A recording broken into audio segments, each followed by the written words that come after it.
Hey everybody, welcome once again to our Low on Health game video review, where I go over some of the games I've been playing recently. Thankfully, since I restarted my GameFly subscription up again, and I've been having a lot of free time, I've been able to catch up on some of the more recent and not so recent games. In which case, the two games I'm talking about now are going to be Red Dead Redemption, the Undead Nightmare Collection, and Deus Ex, Human Revolution. So let's go ahead and talk about Red Dead real quick. Of course, Red Dead is the great Rockstar game that people have brought us Grand Theft Auto. Their game last year I gave, or the year before, no, last year I gave it 8. It was number 8 in my top 10, which out of 100, it was in my top 10. It was a good game. The problem I have with this game and the previous ones is I really don't like the ground controls for Red Dead or any Rockstar, the recent Rockstar games. Grand Theft Auto is also included. Like, I just find traveling on foot very cumbersome. You try to do any platforming, it's just, I don't know if I just don't dig the whole momentum system or whatnot. I just did not enjoy it as normal.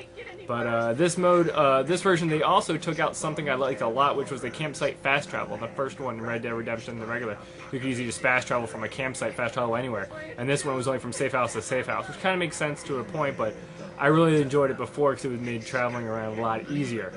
This, of course, just being a DLC, you know, if you have to ride around more, it adds to the length, and that kind of makes sense. This game does have, of course, the classic Rockstar story and narrative and characters and just the overall excellent feel that they have. And I will say that about Rockstar games, is they have a really good job for atmosphere, and they can really tell a story very well. And this is a great story. I really do recommend this to everybody that loved the Grand Theft Auto and Red Dead Redemption games. You get to visit all your favorite characters again, and you kind of just have, of course, the tongue-in-cheek zombie humor there left and right. It's just a really fun game. I really recommend it to everybody who hasn't already played it. Play this. I mean, if you haven't played Red Dead, you should definitely do that. It's easily a lot of people's, you know, almost #1 game of the year last year. But other than that, really great game. Recommend it to people. Enjoyed it. It has tons of extras, and the good point is you still have fun with it, despite my nitpicking. Moving on here, I'm going to talk about Deus Ex Human Revolution. This I played on the PC, which I thought was kind of funny. I played it on the PC. I went ahead and, of course, this is a game where it's kind of cyberpunkish. It's in the future. It's built on, of course, the Deus Ex franchise. And what I like to do when I was playing on the PC is, of course, I could use trainers if I wanted to. So I was kind of hacking a hacking game, which was kind of fun to a point. Like, if this character had that ability, sure, why not? You can max out all your augmentations and have max level within the first level. Fine by me. It made just going through the game that much more funner because I could actually tackle it from different areas in different ways, which is the big thing about this game. You can make your stealth character, your fighter character, your hacker character, and go about doing different missions different ways, which is cool. What I like about having everything maxed out is I could, of course, do that on the fly. I wouldn't have to just be pigeonholed doing one thing. If anything, this game reminded me a lot of Alpha Protocol, which is a game I enjoyed a lot last year. I do believe it was in my top. I think it was tied for my #1 game because it came out of nowhere for me. In which case, it's a very refined Alpha Protocol, where it kind of gives you that ultimate choice.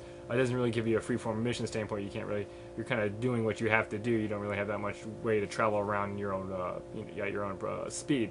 But it has a bunch of side missions. It has a lot of backtracking, which is okay, but I would have liked a better point-to-point system. Kind of just a map tracking system or a waypoint system, as opposed to go here and you have to constantly look at the map and figure it's this futuristic. I should be able to have waypoints that just guide me right there. Of course, that's me just complaining and being lazy. But overall, the stealth element of the game is, the hacking is great, the shooting game is great. It's a good overall game. The story is good. I really like the atmosphere. I really like the world. I like the whole type of futuristic, very stylistic and smooth aesthetic of the game. A good solid game. Really want to recommend it to people. I know a lot of people are playing it right now, so if you're thinking about it, definitely do it. You don't have to play the previous games to play it. It's just a good solid game, decent story, and it's just a fun game. Definitely play it. I recommend it to all my friends out there who are already playing it probably. But other than that, that's kind of about it. I worked on some more other game reviews and other regular ramblings and whatnot to get everything up to date. So as always, I'd like to thank you guys for watching, and I'll catch you next time.